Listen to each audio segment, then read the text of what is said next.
Public Sénat, avec le soutien de la Mutuelle nationale territoriale, la Mutuelle des agents des services publics locaux et Adviso Partners, cession, acquisition et transmission d'entreprises, nos territoires ont de la valeur, vous présente le Journal des territoires.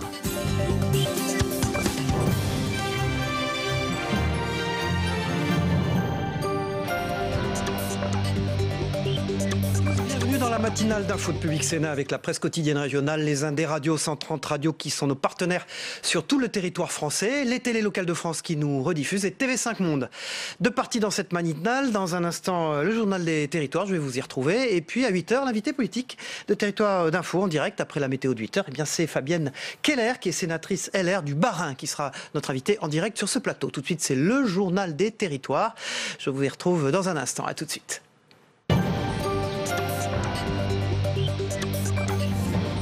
On démarre avec Édouard Philippe qui a détaillé hier son plan pour sortir de l'ère du tout jetable. Depuis la Mayenne et l'usine Seb, le Premier ministre a annoncé 50 mesures en faveur du recyclage des déchets. Jérôme Rabier pour Public Sénat. Moins consommer de matériaux neufs, mieux trier les déchets et davantage les valoriser. Voilà les trois objectifs du gouvernement en matière d'économie circulaire. Pour lutter contre la fin de vie programmée de certains appareils, le gouvernement souhaite un affichage obligatoire dès 2020 de la durée de vie des produits, notamment électroniques et électroménagers. Sur le tri des déchets, une harmonisation des poubelles de tri dans l'ensemble du pays sera adoptée, avec notamment un objectif de 100% de plastique recyclé en 2025. Un plastique qui devrait ensuite être mieux intégré en production, notamment dans les filières de l'automobile, de l'emballage ou du bâtiment. En matière d'incitation financière, l'objectif est de rendre le recyclage moins coûteux que la mise en décharge, avec une baisse de la TVA pour l'ensemble de la filière, depuis la collecte jusqu'à la valorisation en passant par le tri. En contrepartie, il y aurait une hausse des taxes pour la mise en décharge ou l'incinération des déchets. Pour mieux impulser la dynamique, l'État devrait montrer l'exemple en incitant les administrations au don des équipements dont elles n'ont plus l'usage et en leur fixant un seuil minimal d'utilisation de 50% de papier recyclé. Un ensemble de 50 mesures a été présenté avec comme objectif à long terme de créer 300 000 emplois supplémentaires dans l'économie circulaire, un secteur qui représente déjà 800 000 salariés en France.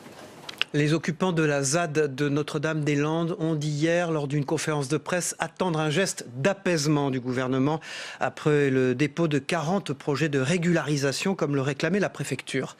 Parmi cette quarantaine de projets, 28 sont purement agricoles. Alors, qui sont ces agriculteurs de la ZAD? La réponse avec Anaïs Michaud pour Télé Nantes. C'était une exploitation emblématique de la ZAD. À la ferme des Sans-Noms, lundi 9 avril, au premier jour des opérations d'expulsion, une bergerie est détruite. Mais les 7 éleveurs du troupeau de brebis n'ont pas renoncé. Ils ont remis vendredi dernier un formulaire à la préfète. Objectif, produire de la viande d'agneau et protéger le bocage. Ces terres-là qui sont considérées comme pauvres, on se rend compte qu'avec le réchauffement climatique, elles ont une vraie valeur, notamment parce que c'est des milieux qui restent frais, verts tout l'été, parce que la feuille d'arbre aussi, elle a une vraie valeur nutritive pour les animaux, elle a aussi une valeur médicinale pour les animaux et du coup on est dans une conduite où on se réapproprie des savoirs paysans anciens qui ont été détruits par la modernisation agricole pour prendre soin des milieux naturels et faire réellement avec leur fonctionnement plutôt que de les artificialiser. De l'élevage mais aussi du maraîchage, Jean-Baptiste cultive des légumes sur une parcelle d'1,5 hectare à la Noé Verte. Une activité déclarée à la MSA depuis 2 ans et qui a fait elle aussi l'objet d'un dossier en préfecture. Il y a 2 petites serres maraîchères de 20 mètres de long sous lesquelles je fais pousser des légumes primeurs. Et ici il y a des pommes de terre de 2 variétés dont de la bleue de la Manche qui est une variété rare. Là-bas il y a des fèves, des cardes, des petits pois et puis voilà, toutes sortes de cultures que je destine à approvisionner un stand de marché. Voilà, en même temps on fait les semis ensemble avec le jardin vivrier de la Noé Verte. Car tous les projets sont interdépendants, des activités marchandes liées à d'autres associatives, ce qui fait la fierté des zadistes, mais rend les choses compliquées du point de vue de la préfecture. La situation est bien plus simple du côté des 4 agriculteurs historiques qui avaient refusé l'expropriation. Ils signent ce mardi des conventions d'occupation précaire. Veiller sur mes parents, le nouveau service de proximité de la Poste. Aujourd'hui, les particuliers peuvent bénéficier de ce service Veiller sur mes parents pour éviter l'isolement des personnes âgées tout en rassurant les proches d'un parent vieillissant. Un dispositif connecté pour protéger et aider les bénéficiaires dans les petits dépannages de la vie quotidienne. Franck Mullard pour WeTV dans le Nord. À l'occasion de sa tournée, Julien s'arrête plusieurs fois par semaine chez Liliane. Ça se maintient? Oui. Une visite de courtoisie pour faire face à la solitude des personnes âgées isolées. Oui, ça fait plaisir. On se sent moins seul. Après quelques questions pour vérifier son état de santé et connaître ses différents besoins, il n'y a plus qu'à signer. Donc je vais vous faire signer sur l'écran du téléphone avec votre doigt, s'il vous plaît. Une opération digitale permettant d'informer et rassurer en temps réel la famille de nos aînés. C'est nous qui fréquentons la population et on est à même de voir si demain, si aujourd'hui ils ont un problème et on peut le signaler à la famille quand la famille est proche ou alerter la hiérarchie pour nous dire voilà, on a un petit souci avec une cliente. Pour sécuriser le quotidien des seniors, le service comprend également une borne et une montre connectée pour alerter une assistance. Un service proposé à partir de 39,90 € par mois, dont la moitié est déductible des impôts. La personne qui contracte ce service a une télésurveillance donc 24 heures sur 24 et 7 jours sur 7 en cas de problème. Donc la Poste vient installer donc, chez le client le système de télésurveillance.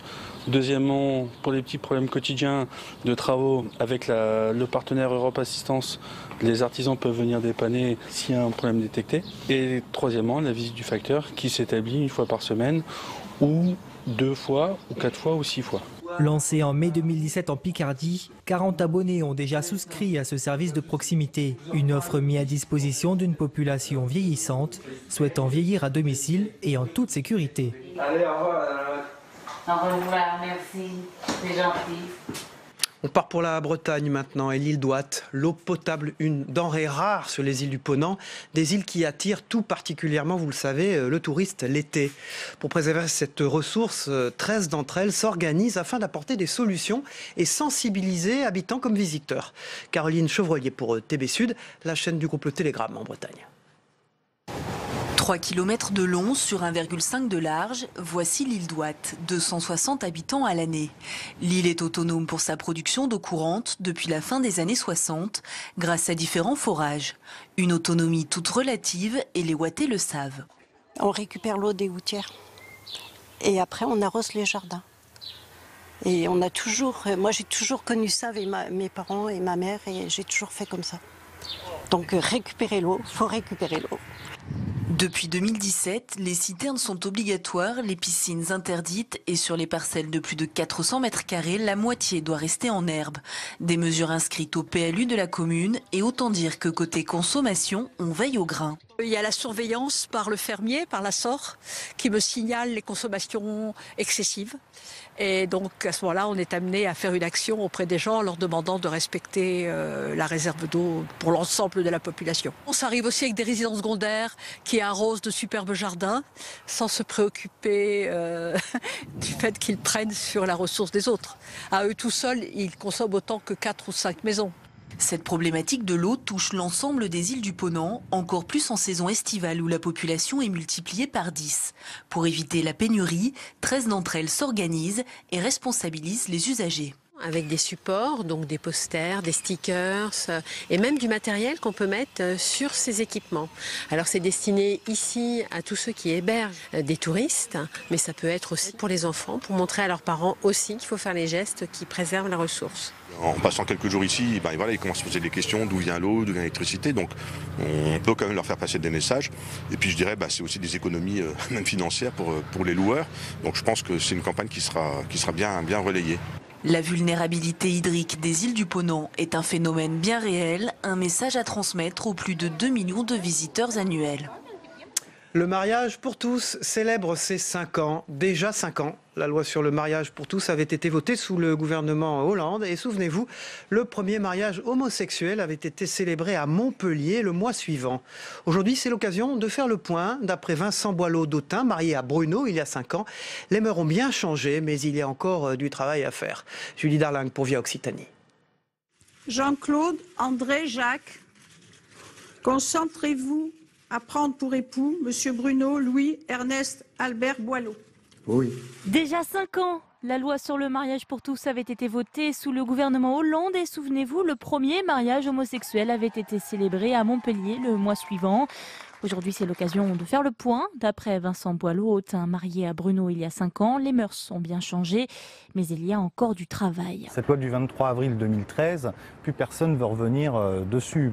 Et ensuite, l'effet pervers, c'est d'avoir une explosion d'agressions homophobes ou transphobes dans notre société. Et c'est pas admissible que dans la société de 2018, des gens soient encore discriminés pour leur orientation sexuelle. On ait plus de 29% d'augmentation d'actes LGBT-phobes dans une ville comme Montpellier, puisque le politique lui-même laisse penser que c'est finalement moins grave que du racisme ou de l'antisémitisme. C'est la même chose, la discrimination, c'est le crime de la différence.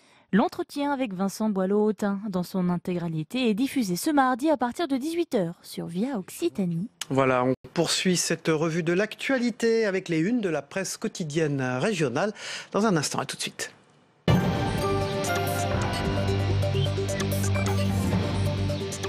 Macron, Trump, la partie de poker, titre La Dépêche du Midi aujourd'hui. On y reviendra tout à l'heure avec Denis Jambard dans le Club de la Presse.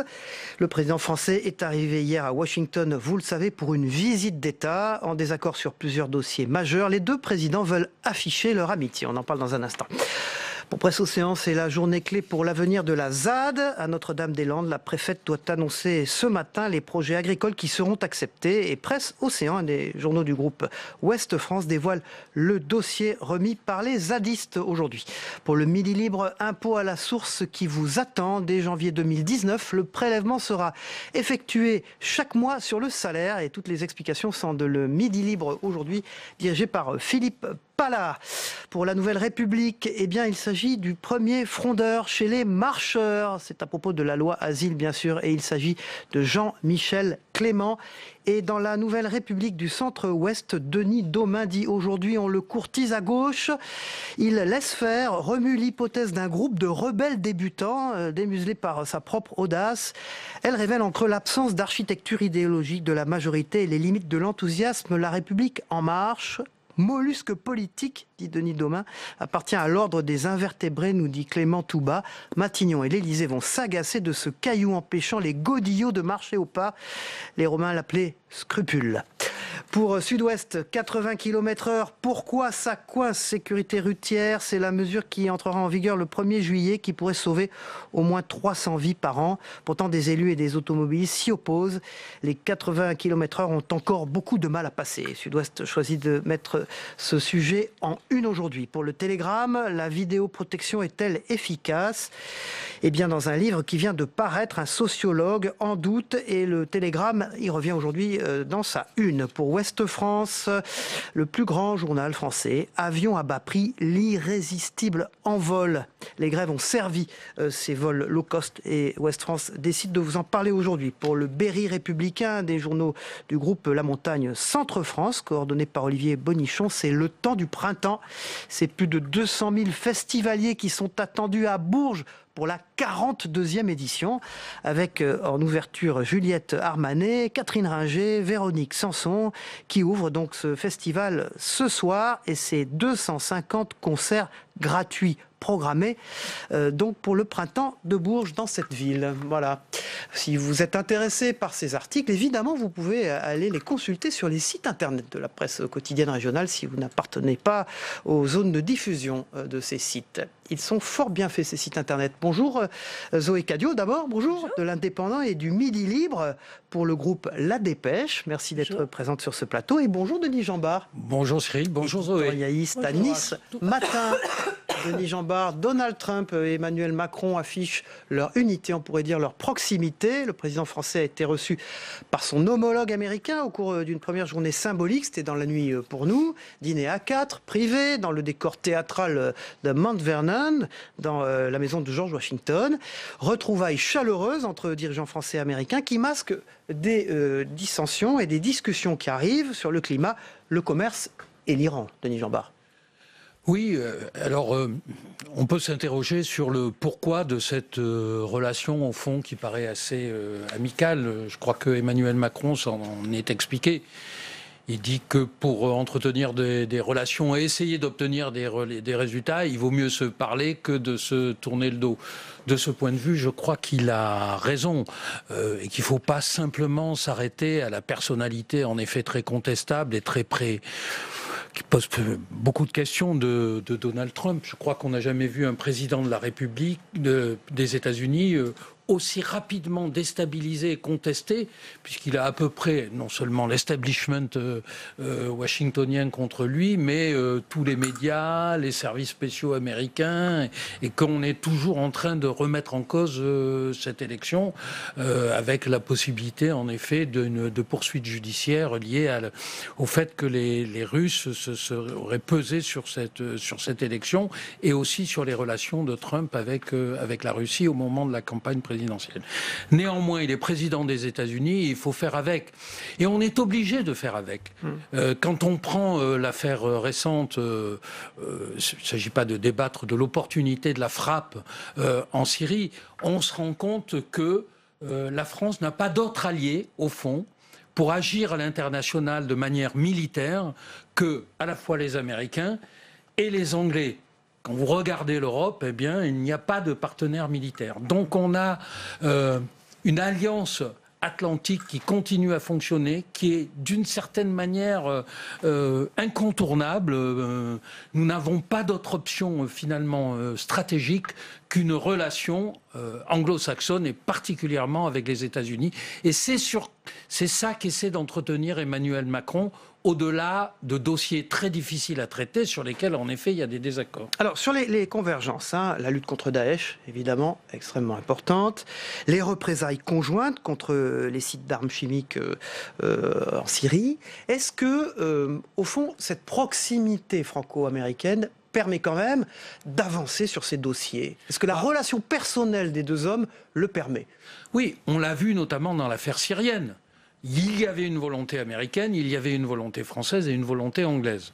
Le pouvoir... On pense à Obama, François Hollande, bien sûr. Oui, ça n'a pas fonctionné, bien sûr. Ça n'avait pas fonctionné. Il y a eu la fameuse ligne rouge. Il faudrait décortiquer, parce que on fait très vite le procès d'Obama et sur le fait qu'il a discrédité l'Occident en ne frappant pas. Absolument. Je trouve que c'est une analyse peut-être un peu rapide de la situation, parce qu'au fond, quand vous voyez après cette frappe, est-ce que ça a changé la situation réellement sur le terrain? Ça a occulté d'ailleurs une presque vérité.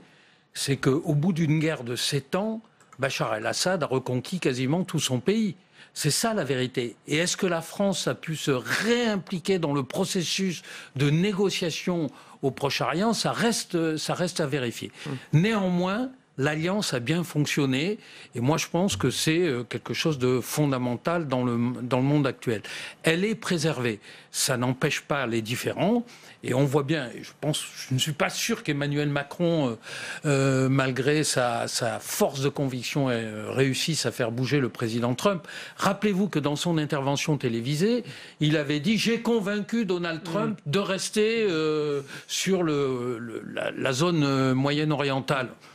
Le soir même, il y avait un communiqué de la Maison Blanche pour dire c'est pas vrai. Est-ce qu'il va réussir à le faire bouger sur l'Iran? Ça reste à démontrer. Alors, la question du maintien des États-Unis au sein de l'accord sur le nucléaire iranien sera abordée en priorité dans les discussions aujourd'hui sérieuses. Hier soir, c'était un peu protocolaire.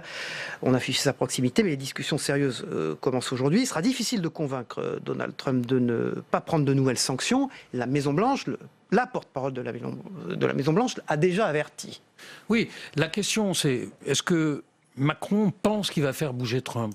J'en suis pas sûr, mais je pense qu'il essaie de gagner du temps, de reporter l'échéance de la rupture par les Américains. Mais je crois pas qu'il puisse faire changer ce président, dont on voit que pas grand-chose le fait changer de point de vue sur les différents sujets qu'il aborde. Et puis c'est un homme, Trump, qui visiblement joue le rapport de force et presque la position extrême pour faire bouger ses partenaires. On l'a vu d'ailleurs sur la Corée du Nord. Alors, même si on peut penser que c'est les Chinois qui ont tordu le bras du dictateur coréen, mais c'est vrai que par une position extrême, on a la mémoire courte. Il y a quelques mois, on se disait mais comment tout ça va se terminer ? Ça va se terminer autour d'une table de négociation, semble-t-il, à la fin. Mais qui aurait pu parier là-dessus ? Donc je ne vois pas le président Trump céder comme ça à Emmanuel Macron simplement parce qu'il y a de bonnes relations entre les deux hommes. Après, la question est de savoir si cet accord porte vraiment des fruits. Tout le monde a l'air de le dire. Il faut quand même faire confiance au dispositif qui a été mis en place pour vérifier que les Iraniens respectaient bien les engagements. Il y a une chose de sûre, c'est que les Iraniens ont déjà prévenu, rupture de l'accord, on repart dans le nucléaire militaire immédiatement. Un mot sur le climat. On se rappelle, enfin, on a vu que Donald Trump était sorti de l'accord de Paris. C'est des discussions qui peuvent reprendre. Emmanuel Macron, à un moment donné, a pensé pouvoir inverser cette affaire et faire revenir Donald Trump dans ces discussions. En tout cas, dans les faits, c'est pas ce qui se passe. Et d'une certaine manière, on peut dire que Emmanuel Macron joue une partie de sa crédibilité internationale là-dessus, parce que il n'a pas cessé de proclamer qu'il ferait évoluer le président Trump. Et si Trump ne bouge pas, si à l'issue de cette visite d'État, rien n'a bougé, on va en effet reposer la question, mais à quoi sert cette relation amicale, affichée, entre Emmanuel Macron et Donald Trump ? Cette question ressurgira. Néanmoins, il faut sans cesse rappeler que c'est quand même notre principal allié sur les questions, au fond, essentielles stratégiques mondiales. Denis Jeanbart, on vous retrouve tout à l'heure. On va parler d'un livre, La mythologie Daesh, que vous voulez nous présenter. Zoé Cadio, le gouvernement a présenté hier son plan anti-gaspillage, j'allais dire anti-gaspi, pour consommer mieux en achetant des produits réparables et recyclables. Une 50aine de mesures en tout. Alors exactement. Alors justement, Denis parlait tout à l'heure de Great America First et que Emmanuel Macron voulait faire Great Planet First. Et bien là, le gouvernement, il va vraiment avec ce nouveau plan qui s'inscrit quand même dans la loi de transition énergétique de 2015 qui promeut justement le recyclage et l'économie circulaire. Donc avec ce plan qui a été présenté hier, je dirais c'est en même temps la fin de toute une époque et la fin du tout jetable d'une certaine manière. C'est qu'aujourd'hui, il va y avoir des mesures pour dire que certains produits sont recyclables ou au contraire, il y a une obsolescence programmée et on le sait notamment avec les iPhones ou différents... C'est le Premier ministre qui a appelé à casser ce modèle. Comme tout à fait, et il a fait ça... C'est ces mots. C'est ces mots, casser le modèle, et il a fait ça avec la secrétaire d'État qui s'appelle Brune Poisson. On la connaît peu, mais elle est très en avant là-dessus. Ça sera notre invitée demain matin, donc on la connaîtra mieux. Alors, il faut savoir pourquoi relancer un peu ce dossier. Il faut savoir qu'aujourd'hui, ce sont des chiffres de 2014. Il faut savoir qu'il y a 324 millions de tonnes de déchets produits par an. C'est énorme. 48 millions sont simplement envoyés en traitement. Vous parlez de la France uniquement. Je parle de la France. 17,5 millions de tonnes recyclées. Or, évidemment, le bois et les granulés, et ça permet quand même de faire 20 millions de tonnes de CO2 évitées par le recyclage. Alors, des chiffres comme ça paraît ça peut un peu gaver les gens d'une certaine manière, mais ça marque quand même le poids de ces déchets. Et si on a l'impression qu'on est quand même des champions, détrompez-vous. Sur la collecte, par exemple, de 55%, il n'y a que simplement 55% des bouteilles plastiques qui sont recyclées en France, alors que dans les pays nordiques, c'est 90%. Donc il est vraiment temps de faire quelque chose. C'est les bonnes vieilles méthodes qui recommencent. J'ai vu retour de la consigne. Complètement. Alors, tout ça, Denis Jeanbart, on ramener nos bouteilles, dans les oui et non, parce que ça va être une consigne solidaire d'une certaine manière. C'est qu'on va ramener ces bouteilles en plastique, on va pas avoir un franc comme dans le temps. Excusez-moi. C'était bien d'ailleurs, on récupérait de l'argent. On avait un franc et nous, enfants, on allait poser les bouteilles pour aller s'acheter des bonbons. Non, pas du tout. C'est que vous déposez vos bouteilles et en même temps, ça fait un compte. Et avec ça, il y aura un projet solidaire. Alors, ce qui est bien, donc avec ce plan, l'objectif, c'est de diminuer donc de 50% les mises en décharge, mais aussi de recycler 5% des plastiques. Et puis aussi pour aider les consommateurs à se repérer. Donc, il va y avoir la mise en place d'un nouveau logo Triman qui dira si ce produit... Triman, exactement. Pour savoir d'ici 2021, pour dire que ce produit va être recyclé. Et puis aussi, favoriser aussi le recyclage. Il faut savoir un autre chiffre. Je suis désolée ce matin, je vous abreuve. Mais il faut savoir qu'il y a 30 millions de portables aujourd'hui qui dorment dans nos tiroirs. Et dedans, il y a des batteries, des produits qu'il faudrait quand même recycler et qui sont très mauvais pour la planète. Donc, je pense que c'est important. Alors, j'ai vu aussi, dans les axes importants décrits par Édouard Philippe, responsabiliser les entreprises, les mettre au cœur du projet. Alors, ça existe déjà, hein. C'est-à-dire qu'il y a déjà des taxes, mais là, ce qu'on va faire, c'est les responsabiliser et des entreprises qu'on ne s'attend pas. Par exemple, les cigarettiers. Il faut savoir ce que représente la pollution des mégots sur les trottoirs de Paris et d'ailleurs. Donc, on va faire en sorte que les gens ramassent les mégots. Zoé Cadio de l'Indépendant du Midi Libre pour le groupe La Dépêche. On vous retrouve évidemment pour le débrief de l'invité politique Fabienne Keller dans quelques minutes à 8h. Denis Jeanbart, un mot sur un livre, vous vouliez en parler. D'ailleurs, il sera, cette thématique sera au centre des discussions entre Donald Trump et Emmanuel Macron. C'est le livre de Margot Chouraki, La mythologie Daesh. Oui, c'est un livre très intéressant parce que, au-delà de la défaite annoncée de l'État islamique, de l'EI, elle analyse tous les moyens de communication de Daesh et comment Daesh poursuit son emprise psychologique à la fois dans les pays musulmans, mais au-delà. Et au fond, on voit que la défaite militaire sur le terrain n'est pas une défaite idéologique et elle pose la question de comment combattre tout ça. Et en tout cas, elle essaie de nous réveiller sur ce sujet-là. Pas d'indifférence. Daesh peut être battu sur le terrain, mais Daesh continue à être extrêmement actif. Donc c'est un livre vraiment très bien fait, très bien enquêté. Nous signaler, Denis Jeanbart, éditorialiste à Nice Matin, qu'on retrouve tout à l'heure avec Yves Tréhard pour le débrief de l'invité politique. Fabienne Keller dans un instant. Tout de suite, c'est la météo des territoires, le temps qu'il fait en France aujourd'hui. Et puis aussi dans les départements français d'Amérique, de l'océan Indien et du Pacifique. A tout de suite.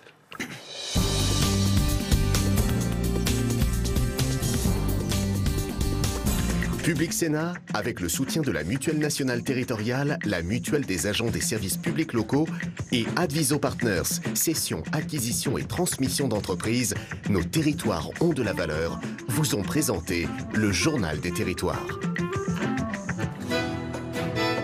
La météo vous est présentée par l'Assemblée des départements de France.